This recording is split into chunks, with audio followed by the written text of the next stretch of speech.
Starting a blog can be so exciting. I remember when I first made my decision to start a blog and all of the subsequent blogs that I started after that. Working through the research phase, seeing all the success that everyone else has had, and just dreaming and thinking about all the success that you can have as well. Until you get into the thick of it, and you realize that this is a lot harder than you thought it was going to be. It's month 6, you have 100 views a month to your blog, and you have made $0 so far. You are already wanting to quit. If this sounds like something you've been through or something that you are currently going through, I understand, because I have been there. I cannot tell you the number of times that I have wanted to quit this business. It honestly happens like once a month, even now. But why is that? In today's video, we are going to talk about what makes bloggers want to quit and how you can avoid that for yourself. The first thing is decision paralysis. There are a lot of decisions that you have to make in the beginning of starting a blog. Where should you start a blog? What topics should you blog about? How many times should you post? What should your theme or your brand be? The questions are endless and you may have no idea where you even want to start. So instead of starting, you just don't. Or if you do and you get overwhelmed, you may stop because you don't know what decision you need to make next. Or you get so overwhelmed once you do start that you end up quitting because you don't know where you want to go next. And I get that. I struggle with this a lot as well. Decision paralysis can really be the detriment to your success. So what do you do about it? First, you have to realize that this isn't going to be easy. Once you come to terms with the fact that you are going to struggle and that you are not going to know how to do everything right off the bat, the sooner you can overcome this issue. Comfort yourself with the knowledge that everybody struggled with this in the beginning. I did not start a blog knowing how to install plugins or what website hosting I should go with. In fact, I fumbled around for years before I got my business to where it is right now. And really, think about all the things that you know how to do now that you didn't know how to do prior. You didn't know how to cook when you were younger. You didn't know how to swim or ride a bike or walk for that matter when you were younger. These are all things that you had to learn. And just like you can confidently do all of these things now, one day you will be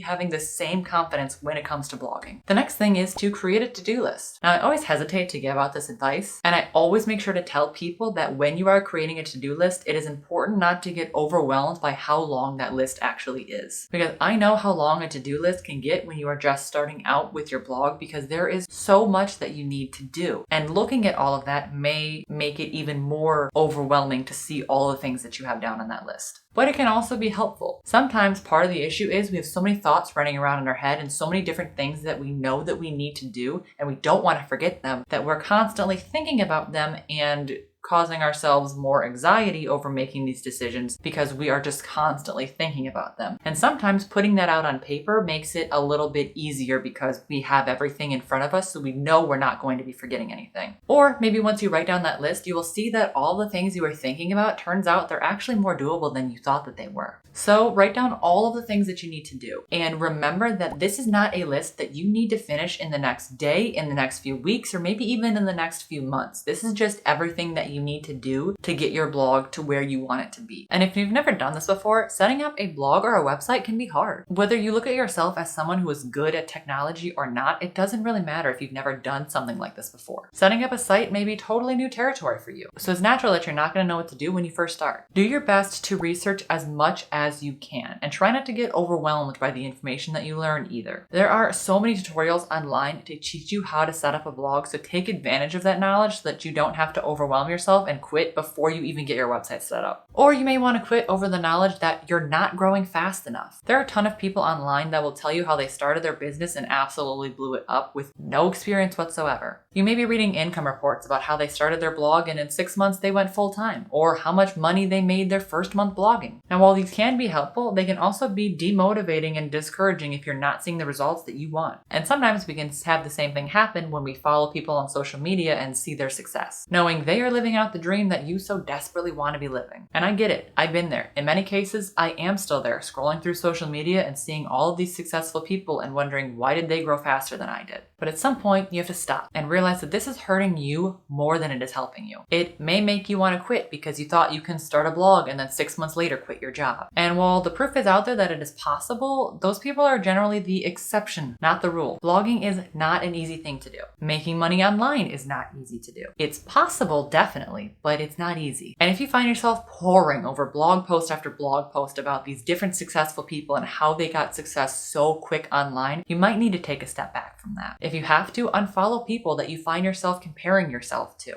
Now, that doesn't mean that you can't come back and refollow them later in the future, especially if there's somebody that you look up to and admire, or if they're even your friend. But you may need to wait until you are in a better headspace or you're further along in your blogging career where you're happy where you're at. Things like this are why I love sharing my income reports online when I can. I was not one of those success stories that were making a ton of money off of the bat. I like to share my income because, to be honest with you, I don't make a lot. And I get to show people that it's okay to grow slowly. And if you're interested, I will share one of my latest income reports right up here. Or you may quit blogging because you feel you don't have enough time to do it, which is understandable. You likely have a lot going on in your lives, whether it's a job or if it's school or if it's family and friends, or you might say that you don't have enough motivation to work on your business. You will tell yourself you'll get back to it eventually, but that day never seems to come. The problem here is you're not making blogging a priority. If you want to be a blogger, you have to schedule out time in your week to make sure you actually have time to blog. And I'm not saying this is going to be easy. Most of the time, it's not something that you can do without sacrificing something else. Don't get me wrong, it might not be easy to squeeze in time for your blog. But if it's something you're passionate about, you will find a way to make time for it. Instead of watching TV after dinner, write a blog post. Wake up a bit earlier before work and write out some social media posts to promote your blogs. Find time on your lunch break or head to the library in between classes. Whatever it is that you need to do.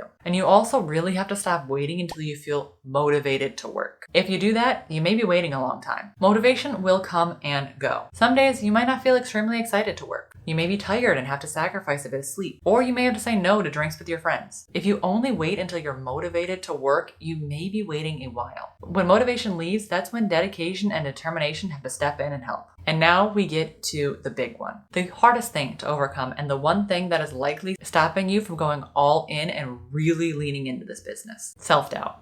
You are your own biggest critic. You may not think that you're smart enough or qualified enough to write about the things that you write about. You may think too many people have already written on this topic and they have established niches and blogs and audiences that trust them. Why should I put my 2 cents out into the world? All of these self-deprecating thoughts are really holding you back from going all in. These are limiting beliefs that you are holding on to, also known as imposter syndrome. Or it could be other people holding you back, friends and family that think you are crazy for wanting to make money online, or a mean comment that you got that hits right into the center core of your self-doubts. This is going to be, in my opinion, the hardest hurdle that you have to get past when it comes to starting a business and making money online, because no amount of Google research will really help you fight your own mind. Now, sure, there are self-help books and other things that you can read. So technically, yes, there is help out there for you if you are having these thoughts. But if you don't believe in yourself, there's not really a lot that can be done to help you. You can read all of the self-help books in the world, but if you don't put into practice what they teach you and take what they say to heart, you're really going to have a hard time doing this. Now, that's not to say that you will get rid of all of the self-doubts that you have. I'm not sure they will ever fully go away. Everyone in this business has moments that they want to quit and they don't believe in themselves. Every single one of us. That doesn't mean that you should wait until you fully believe in yourself to try. You should still try, because motivation and excitement for your job will not always be there. When we hit those hard seasons, those feelings tend to go away. But we have to keep pushing if we want to make this work. I really hope this video was helpful for you, and if it was, make sure to let me know by hitting the like button and subscribing to my channel down below. And if you want to see more videos like this, I have a few similar ones right here and right here. And I will see you in the next video. Bye!